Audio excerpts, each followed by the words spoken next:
Gipangunahan ni President Ferdinand Bongbong Marcos Jr. ang inaugurasyon sa Davao City Bulk Water Project karong adlaw. Sayon ta ang dugang detalye sa live report ni Jandy Esteban. Jandy.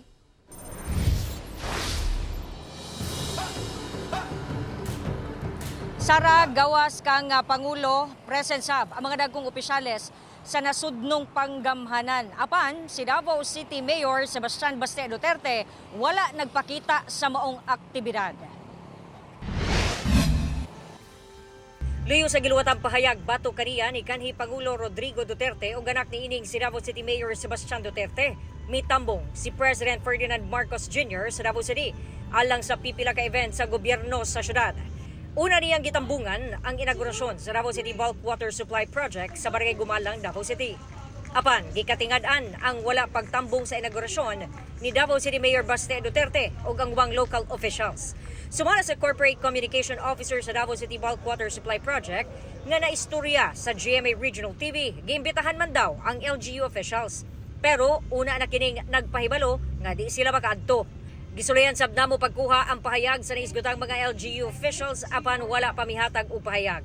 Kahinumduman nga gihagit ni Mayor Baste ang Pangulo nga mo-resign. Ug ang amahan ni ini nga si kanhi Pangulo Rodrigo Duterte ang daghang giluwatang bugat nga pahayag batok sa Pangulo.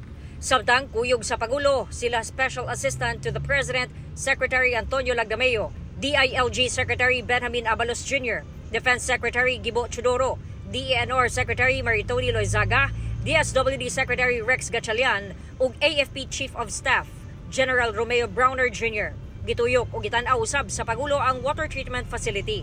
Iyang girekomenda ang pagpatukod sa Davao City Bulk Water Supply Project. Dako daw ang matabang niini alang sa sakto ug bastanteng supply sa tubig sa katawhan.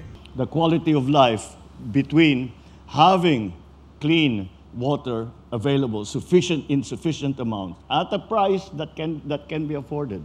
And having now this kind of almost unlimited supply is life-changing.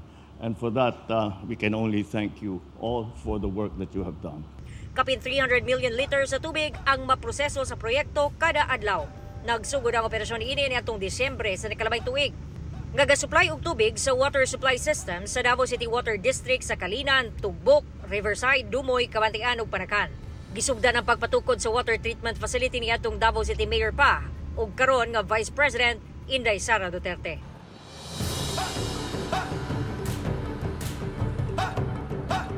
Sana gitambungan usab ni President Bongbong Marcos Jr. ang kini situation briefing.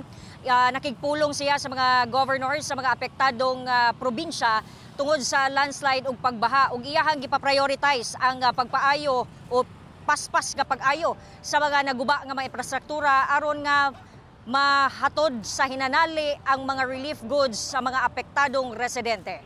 Sara. Okay, dagang salamat, Jandy Esteban.